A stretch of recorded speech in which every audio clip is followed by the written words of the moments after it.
Alright everybody, welcome back. Garofoli here from Fairmont Fujairah today. As you can see, I have a little bit of a weekend retreat with my wife. And while I'm on this retreat, I'm relaxing by the pool and trying to get some rest. And my head is always working. And there's one question that I want to talk with you about because it's very important. It's when do you decide what kind of real estate agent you want to be? What kind of salesperson do you want to be? Are you a leader or are you a follower? So for me, these are the basic understanding that people are not asking themselves these questions. They just follow the rules and take the rules for granted that has been given to you. They don't try to disrupt anything. So for me, I share a little bit of my values and of my view in this regards because I realize that I can give a lot of agents out there inspiration, influence, that I'm getting more interest from other agents to give my opinion on many different topics. And for me, it starts all with which agent, which salesperson do you want to be? Who do you want to be? Who do you want to be recognized and remembered as well, right? Because whatever we do is we are we're building a legacy as well, right? We're all in this job because we love it, and we also in this job because we want to make our life better and the life for the people that we love, for our families, for our friends. But it all comes down to the person that you want to be. And I will share some of my values of the person, the real estate agent that I want to be. Because when I started in real estate, I just did what I've been told. And after a while, after doing this for a year and a half, you just look around, you look left and you look right, and you think like, okay, these guys are for 6, 7, 8, 10 years in real estate. Do you want to still do this in 8 years? And then I decided to say, no, I don't want to do this. I want to do it my way. So I want to lead something. I want to disrupt something. I want to be remembered, and I want to be known for not only making real estate transactions or doing viewings. I want to be a leading voice in this industry. So how do you become this leading voice when you just started out and you're in a brand new city, right? So that was a big kind of burden that I put on myself. I have to drink the coffee quickly, it's still hot, so. And as you know, building brands is kind of my passions.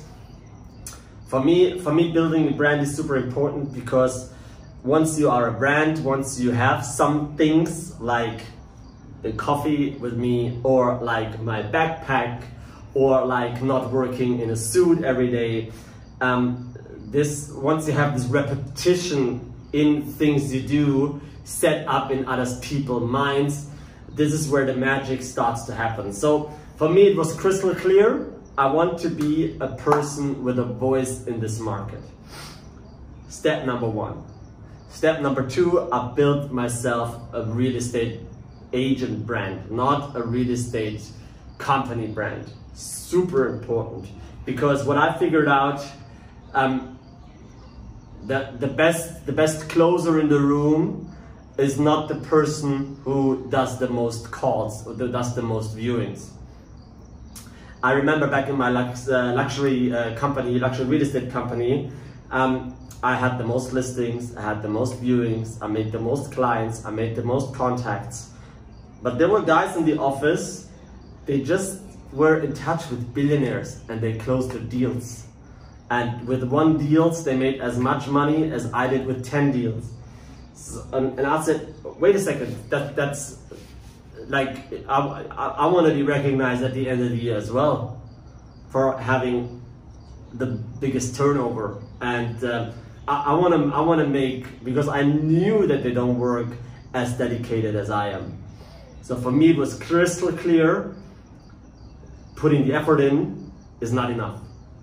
You have to become a person where people want to hang out with, where powerful and rich people want to hang out with. So this was the breaking point for me, where I said, like, okay, I have to redesign myself, I have to reinvent myself. So, and that starts again with with the question, what kind of agent do you want to be? And for me, it was also important that I keep my name, because my brand is my name, and you only have one name in your life. Like, don't forget that. You can change everything. You can change your car, you can even change your life partner, you can change your location, but you can never change your name. And for me, it's important that I can go to bed, that I can put my head to rest with a good feeling that I've served my clients, but also that I've done work worth my time. This is very, very important, because some people work, and they work like in a rat race against themselves for a couple of thousand dirhams. And if you are a real estate agent, and especially if you're from Dubai, you know that this job can be cutthroat, that people throw each other off for a couple of $100, literally, for a rental deal. So this was my second big challenge, like who do I want to be in terms of as a salesperson. So I thought, okay, I've studied the market. I knew which developments were good, which were not good, thanks to my luxury real estate company that educated me amazing on the market. And so I knew, okay, I want to sell quality, but I also want to sell investment, because investment properties is a big market compared to the luxury real estate market, where you only close a deal every couple of months. So that I still had enough time to occupy. So I focused on the big deals and on the small deals. I wanted to focus on both, because I'm not working like this. Like, once I saw my colleague closing big deals, making as much money as I did in 10 deals, I thought, okay, that's good. So I want to do this as well. Once I established that, getting the big listings, getting the big clients in, focusing on the big deals that made me as much money as 10 small deals, I still had enough time to occupy to sell real estate investment, because it's, for me, or for any agent, it's probably nicer or easier to talk to an investor, because an investor is just numbers driven. An end user is always very emotionally driven, and there is one thing that can spoil the deal. I had one time a guy, he drove out of the property with a handshake deal, and he damaged his car on the way out of the property. And he was like, okay, that's a sign I should not take this. So what do you do with this, right? If you talk about a couple of millions of dollars worth of property and a transaction, then you lose the client. There's nothing you can do. It's a higher power. I had two guys that were fighting over a chair in a fully furnished apartment, and the chair was inherited by the grandmother of the seller. And the buyer said, yeah, but we said fully furnished, so this chair is mine, and the seller let the deal fall over a single chair. So this happened to me. So there was like lots of commission on the line for me that I couldn't get, which for things that were out of my control. So then I said, okay, what investments do I want to sell? Okay, so let's sell quality investments to a niche group of people. So I don't want to blow in the same kind of direction where the wind comes from, because everybody's selling the same stuff, especially in Dubai, and you guys know what I mean if you know me and if you know Dubai. So, and I'm always swimming against the waves. It's in my nature. It brought me a lot of troubles. It will continue to bring me a lot of troubles in the future, but it always put me ahead of the game, because people understand it and jump on it. And there is no two directions, by the way. There are many directions, but most of the people, they just follow the main direction because they think it's easy. But this will backfire badly. So at the end of the day, it really comes down to finding a niche, not only for what you sell, but also for who you are, and also for what you do. because the money is in the niche. Let me know your thoughts. That was my 2 cents on this.